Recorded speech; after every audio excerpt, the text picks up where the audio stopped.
All right, ladies and gentlemen, good morning, good morning, good morning.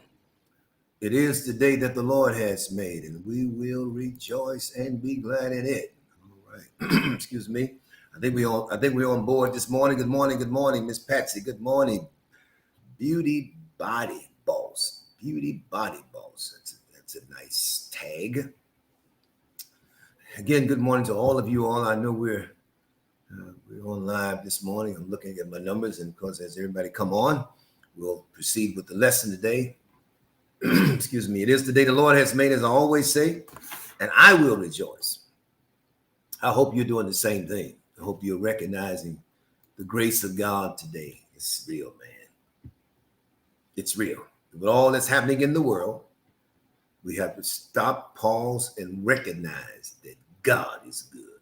Yes, he is. He's good. And I'm a living testimony of what the Lord can do. Good morning, Mr. Orlando Williams. God bless you, my brother.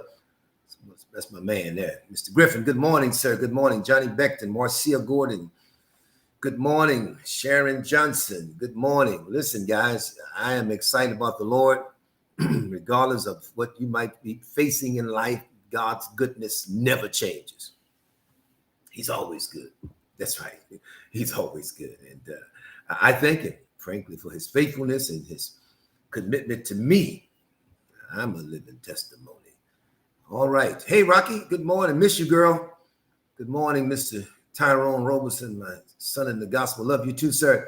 Y'all come on in. Listen, I have acquired an understanding of life, an understanding of God, his word, over these 43 years of salvation, 63 and a half years of life, serving, leading, marriage, family, church folk, business, the community, the list goes on and on.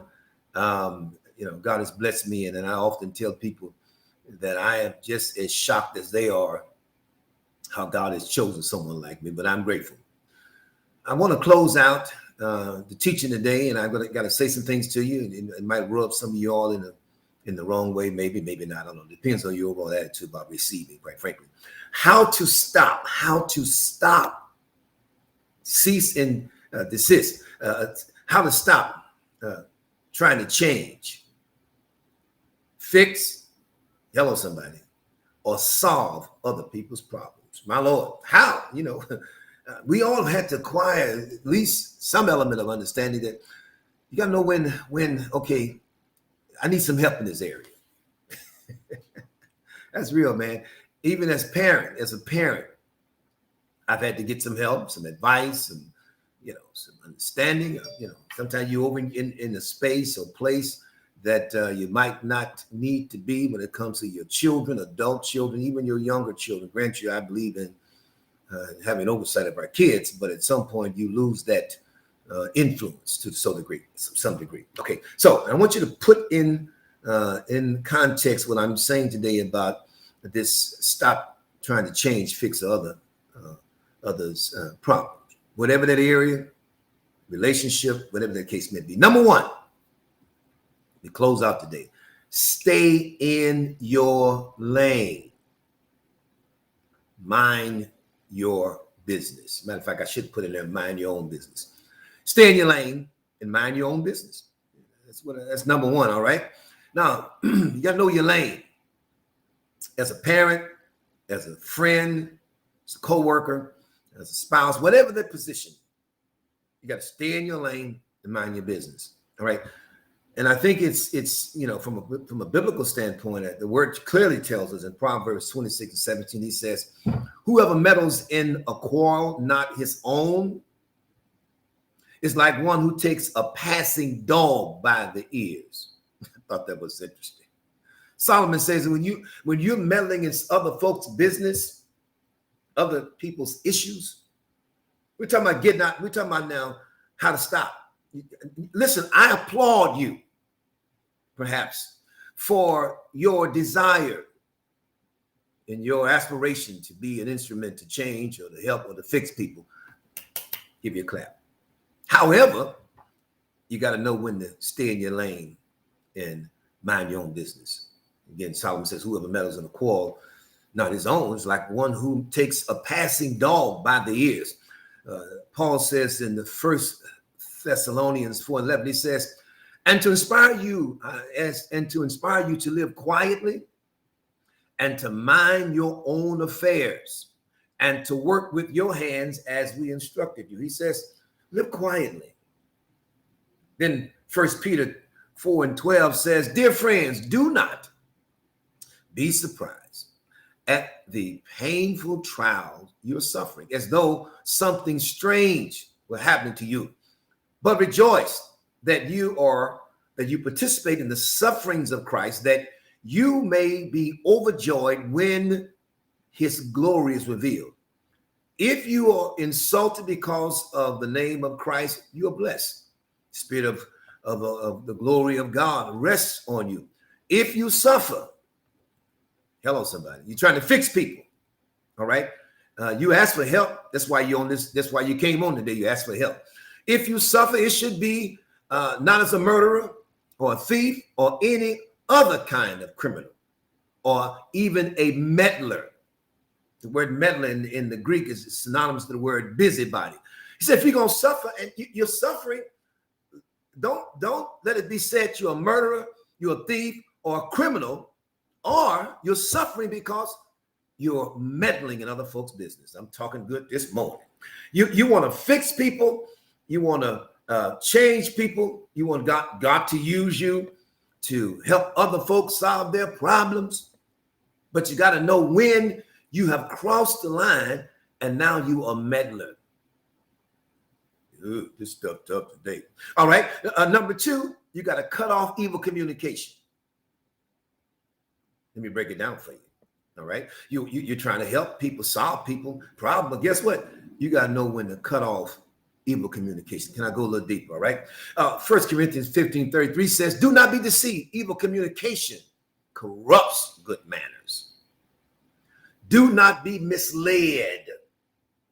Bad company corrupts good manners. So then what is evil? What is the contextual definition of evil in this particular scripture?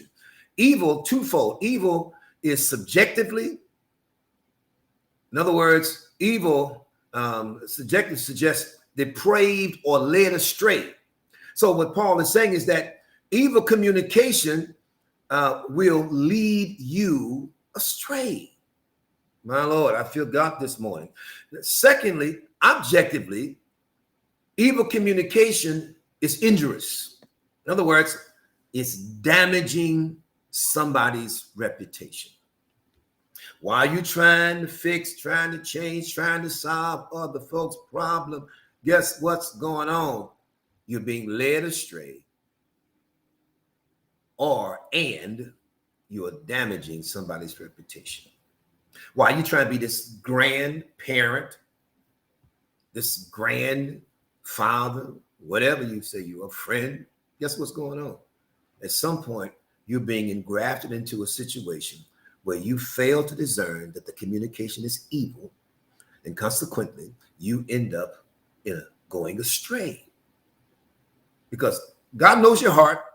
Let me help you today. God knows your motive is to be helpful and not to be harmful. But whether it's a parent or whatever the case may be, but when the communication, it's like parents who go to the school and after their kids get into a fight or some conflict, and they go to the school and they carry a gun to the school, they go up and they fight the kids. Man, as a parent, you got to discern that this is evil communication. My son is talking about, talking about what happened to him, and then the next day he gets into a fight because what he told you. You go to school the next day, and now you get into a fight with the same kid that had a fight with your child. You can't do that, all right? Because the reality is that you got to know how to cut that stuff off. All right. Number three, don't compromise. Hear this. Don't compromise your reputation and your integrity. Whether you know it or not, hear me today. Whether you know it or not, your reputation, your integrity is being damaged. You're trying to help. Now people see you in the vein of a co-conspirator or someone that is enabling someone or you an accessory to the crime? Talk, God. That's real talk. You might say, well, I was just trying to help. I'm just trying to be the Lord use me. I believe God gave me this assignment. Come on now. Hello, wake up. What's going on? You're guilty by association. You got to recognize that while I'm trying to fix this person, I want God to use me. I want God to help me to help them. You know, your integrity, your reputation is being damaged. You got to know when to hold them, when to fold them. You got to know when to take exit stage left. I got to get out of this. Oh, here we go. Okay. Here, how do you do that? I'm glad you asked the question. You got to study to be quiet. Study to be quiet. Paul says in the 1 Thessalonians chapter 4, verse 11, he says, and that you study to be quiet and do your own business and to work with your own hands. Think about it now. He says study. What's the word study? The word study means to labor, to strive, to be quiet. It's a season. Hear the Lord talking to you today. There's a season you got to know how to just be quiet. Be quiet. You're talking too much. I tried to find a soft landing, but I couldn't find a soft landing. You're talking too much. You got to study to be quiet. While you trying to change, fix, or solve their problems, sometimes you're talking too much. Yeah. Cut it off. Got to be quiet. In this season, be quiet. Just be quiet. Because remember now you're working, listen to me. You're working on rebuilding your integrity and your character. So you can't keep hanging out with the bad boys or the bad girls and you still in association with them. Guess what? You're guilty by association. My point is now you got to be quiet because I got now in this season, I'm going to rebuild my integrity and my character. Let me say this to you. If it was already bad, if your integrity and character is already in question, you've done double damage. You got to work double hard. Man, let me tell you something. Before I got saved, I hung out with folks. Guess what? I had to let them go, man. Good friends. I had to let them go. Stop going to the parties and hanging out and getting high with them, riding around doing crazy. I had to let them go. I had to stop. Cut it off. Number 5. I got 6 for y'all. Number 5. I'm glad y'all asked. Y'all came on. I got to break it down for you. Be brutally honest. I went to the doctor yesterday, and I won't give you the details, but he said to me to be brutally honest with you. He said, because of the pain you're going to have to endure, he said, you won't like me. He said, I got to be brutally honest with you. So when you're brutally honest, that means without regard to hurting the person's feelings. You got to, as a parent, you got to be brutally honest. Son, if you get locked up, I'm not going to bond you out of jail. Just be honest. When he call you, no, son, daughter, no. You gotta have to work. You gotta pay your own fines this time around. Man, I've been there, done that, bro. You gotta be brutally honest. So what does it mean to be honest with others? I'm glad you asked the question. Honesty is the quality of always speaking the truth and being totally authentic, straightforward, and transparent in our words and actions. It involves a few key practices. Never lying, never hiding the truth, and never purposely omitting or misdirecting people from the truth. That's honesty. What would it be like? I go to the doctor and the doctor tells me something or give me just what I want to hear. Does me a disservice, man. I had to go through get biopsies, had to test 2 biopsies and all, and then the doctor finally calls me on the phone. I'm leaving our house. He said, Mr. Scott, he said, I got some bad news for you. So you got prostate cancer. My whole world shifted.